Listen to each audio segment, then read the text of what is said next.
बिस्मिल्लाहिर्रहमानिर्रहीम अस्सलामुअलैकुम। Welcome to Soni Y च खुश आमदीद। ते नाज़रीन मैं तुहाडा मेज़बान अवैस औजला। ते नाज़रीन जिस तरह तुहाडे इलम च सोनी वाई चैनल की टीम तुहाडे नाल सब्जियां दे मुतल्लक इन्फॉर्मेशन शेयर करदी है। अज असीं तुहाडे नाल कद्दू के मुतल्लक इन्फॉर्मेशन शेयर करांगे कि वो फार्मर जिहड़े कद्दू की काश्तकारी करते हैं किहड़ियां एहतियाती तदाबीर अपनानियां चाहिदियां ने कद्दू की काश्तकारी के दौरान। ਅਸੀਂ ਇਹ ਫਾਰਮਰ ਨੇ ਮਾਸ਼ਾਅੱਲਾ ਬਹੁਤ ਹੀ ਐਕਸਪੀਰੀਅੰਸ ਹੋਲਡਰ ਨੇ, ਬਹੁਤ ਹੀ ਐਕਸਪੀਰੀਅੰਸ ਰੱਖਦੇ ਨੇ। ਅਸੀਂ ਇਹਨਾਂ ਦਾ ਐਕਸਪੀਰੀਅੰਸ ਤੁਹਾਡੇ ਨਾਲ ਸ਼ੇਅਰ ਕਰਨੇ ਆ ਕਿ ਕੱਦੂ ਦੀ ਜਿਹੜੇ ਬੰਦੇ ਕਾਸ਼ਤਕਾਰੀ ਕਰਦੇ ਨੇ ਉਹ ਕਿਹੜੀਆਂ एहतियाती तदाबीर ਨੂੰ मद्देनज़र रखन। वीडियो तो मुस्तफीद होने वास्ते इनू एंड तक जरूर देखा जे। ਜਿਹੜੇ न्यू व्यूअर्स ने जिन्हें हजे तक साडे चैनल सोनी वाई नू सबसक्राइब नहीं किया तो साडी हौसला अफजाई वास्ते साडे चैनल नू करो सबसक्राइब तो कोल घंटी के बटन से जरूर प्रेस करते जाओ ताकि हर नई आने वाली वीडियो का नोटिफिकेशन तुहानू बर वक्त मिलता रहे तो तुसी इस तरह की इन्फॉर्मेटिव वीडियो हासिल करते रहो। तो नाज़रीन चलने उस चाचे को कद्दू के मुतल्लिक इन्फॉर्मेशन लैके तुहाडे नाल शेयर करने हैं।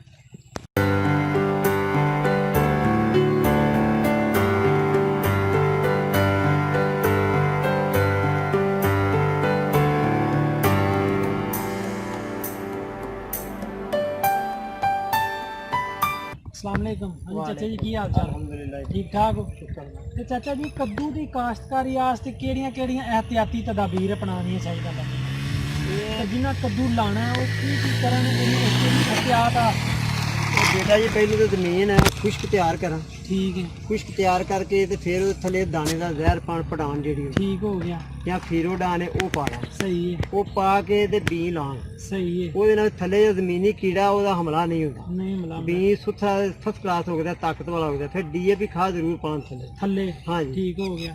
फिर ये फसल जो 6 दिन तो लाके 8 दिन तक बी जमीन चो बाहर आ जाता। सही हो गया।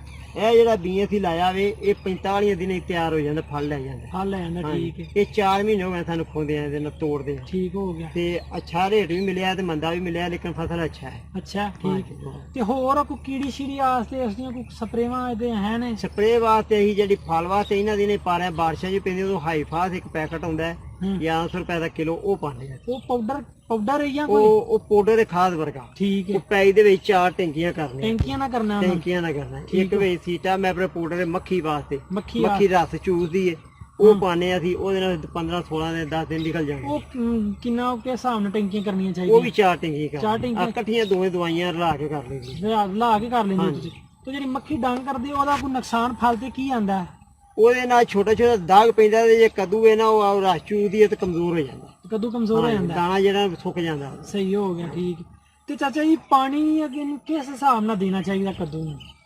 ਪਾਣੀ ਦੂਸਰੀਆਂ ਫਸਲਾਂ ਦੇ ਹਿਸਾਬ ਨਾਲ ਲਈਆਂ ਇਹਨਾਂ ਕੋਈ ਹੋਰ ਕੋਈ ਹਿਸਾਬ ਹੈ? ਨਹੀਂ, ਜਿਵੇਂ ਹੁਣ ਗਰਮੀ ਪੈ ਰਹੀ ਹੈ ਹੁਣ ਅਸੀਂ ਤੀਸਰੇ ਚੌਥੇ ਦੇ ਪਾਣੀ ਦੇ ਰਹੇ ਹਾਂ, ਔਰ ਸ਼ਾਮ ਤੋਂ ਬਾਅਦ ਹੀ ਪਾਣੀ ਦੇਣਾ ਰਾਤ ਨੂੰ। ਠੀਕ ਹੈ। ਉਹ ਨਾ ਫਲ ਕਿਰਦਾ ਨਹੀਂ। ਠੀਕ ਹੈ। ਫਲ ਖਲੋ ਜਾਂਦਾ। ਅਗਰ ਫਲ ਨਾ ਕਿਰੇ ਤੇ ਰਾਤ ਨੂੰ ਪਾਣੀ ਦਈਏ ਫਿਰ ਇਹ ਡੁੱਬਣ ਤੋਂ ਬਾਅਦ ਉਹਨੂੰ ਮਿੱਠਾ ਪਾਣੀ ਕਹਿੰਦੇ, ਉਹਨਾਂ ਫਲ ਖਲੋ ਜਾਂਦਾ, ਫਲ ਸੁਥਰਾ ਜਾਏਗਾ। ਸੁਬਾ ਪਾਣੀ ਦੇਈ ਦਿਨੇ ਸੂਰਜ ਦੀਆਂ ਛਾਵਾਂ ਪੈਂਦੀਆਂ, ਉਹਨਾਂ ਫਲ ਜਿਹੜਾ ਕਿਰ ਜਾਂਦਾ। ਠੀਕ ਹੋ ਗਿਆ।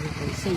ਯਾਨੀ ਕਿ ਪਾਣੀ ਦਾ ਵੀ ਸੁਬਹ ਸ਼ਾਮ ਦਾ ਇਹ ਬੜਾ ਰਿਜ਼ਲਟ ਨਿਕਲਦਾ। ਸਹੀ। ਯਾਨੀ ਕਿ ਸ਼ਾਮ ਨੂੰ ਪਾਣੀ ਦੇਣਾ ਚਾਹੀਦਾ? ਪਾਣੀ ਇਹਨੂੰ ਦੁਪਹਿਰ ਤੋਂ ਬਾਅਦ ਦੇਣਾ। ਦੁਪਹਿਰ ਤੋਂ ਬਾਅਦ ਦੇਣਾ ਚਾਹੀਦਾ। ਸਹੀ।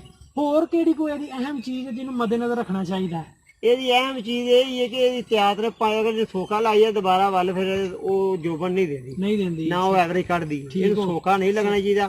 ਪੂਰੇ ਟਾਈਮ ਤੇ ਇਹਨੂੰ ਤੋੜੀ ਆਓ। ਅਗਰ ਤੋੜੋਗੇ ਨਹੀਂ ਫਸਲ ਮੋਟਾ ਹੋ ਜਾਏਗਾ ਤੇ ਫਲ ਘੱਟ ਵੱਲ ਦੇਗਾ। ਇਹਨੂੰ ਤੋੜਨ ਲਈ ਬੱਲਾਂ ਨੂੰ ਪੈਰਾਂ ਥਲੇ ਨਹੀਂ ਆਉਣ ਦੇਈਦਾ। ਇਹ ਫਿਰੀਆਂ ਨੇ ਦੇਖੋ ਫਲ ਖਰਾਬ ਨਹੀਂ। ਇਹ ਅਸੀਂ ਇਹਦਾ ਬੀਜ ਤਿਆਰ ਕੀਤਾ, ਖੁਦ ਆਪ ਬੀਜ ਘਰ ਦਾ ਤਿਆਰ ਕਰਨਾ। ਬੀਜ ਘਰ ਦਾ ਤਿਆਰ ਕੀਤਾ। ਠੀਕ ਹੋ ਗਿਆ। ਸਹੀ। ਤੇ ਅਗਰ ਕੋਈ ਇਹਨੂੰ ਖਰੀਦਣਾ ਚਾਹੇ ਤੁਹਾਡੇ ਕੋਲ ਤੇ ਤੁਹਾਡੇ ਨਾਲ ਰਾਬਤਾ ਕਰ ਸਕਦਾ? ਦੇਖੋ ਕਰਦਾ ਅਸੀਂ ਹਾਜੀ ਖੈਰ ਨਹੀਂ ਕਿ ਉਹ ਬੀਜ ਦੇ ਕੇ ਆਉਨੇ ਆ। ਠੀਕ ਹੈ। ਹਾਜੀ ਸਲੀਮ ਕਿਆ ਨੂੰ ਬਸ ਸਟਾਪ ਤੇ ਮਾਰਕੀਟ ਹੀ ਬੀਜ ਦੇ ਕੇ ਆਉਨੇ ਆ। ਸਾਡੇ ਕੋਲ ਬੀਜ ਪਕਵਾਉਂਦੇ ਨੇ, ਲੈਂਦੇ ਨੇ। ਸਹੀ। ਯਾਨੀ ਕਿ ਤੁਹਾਡੇ ਕੋਲ ਲੈ ਰਹੇ ਨੇ ਬੀਜ? ਠੀਕ ਹੋ ਗਿਆ। ਸਹੀ ਹੈ।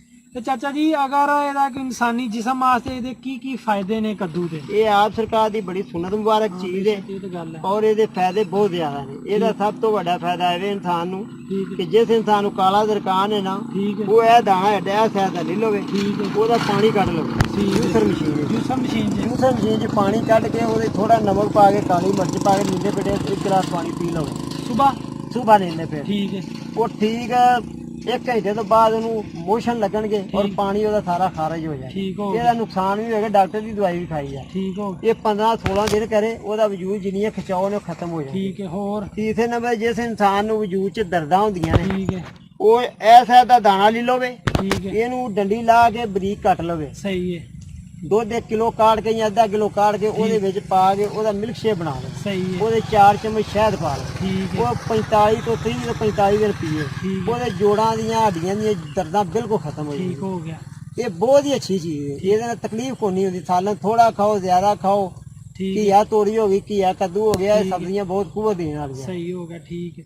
ਤੇ ਬਹੁਤ ਬਹੁਤ ਸ਼ੁਕਰੀਆ ਚਾਚਾ ਜੀ। ਤੇ ਨਾਜ਼ਰੀਨ, ਇਸ ਦੇ ਨਾਲ ਸੋਨੀ ਬਾਈ ਚੈਨਲ ਦੀ ਟੀਮ ਨੂੰ ਦਿਓ ਇਜਾਜ਼ਤ। ਇਨਸ਼ਾਅੱਲਾ ਇੱਕ ਨਈ ਇਨਫੋਰਮੇਟਿਵ ਵੀਡੀਓ ਲੈ ਕੇ ਤੁਹਾਡੀ ਖਿਦਮਤ 'ਚ ਹਾਜ਼ਰ ਹੋਵਾਂਗੇ। ਅੱਲਾਹ ਤੁਹਾਨੂੰ ਤੇ ਤੁਹਾਡੇ ਅਹਲੇ ਖਾਨਾ ਨੂੰ ਆਪਣੇ ਹਿਫਜ਼ੋ ਇਮਾਨ 'ਚ ਰੱਖੇ। ਅੱਲਾਹ ਹਾਫਿਜ਼।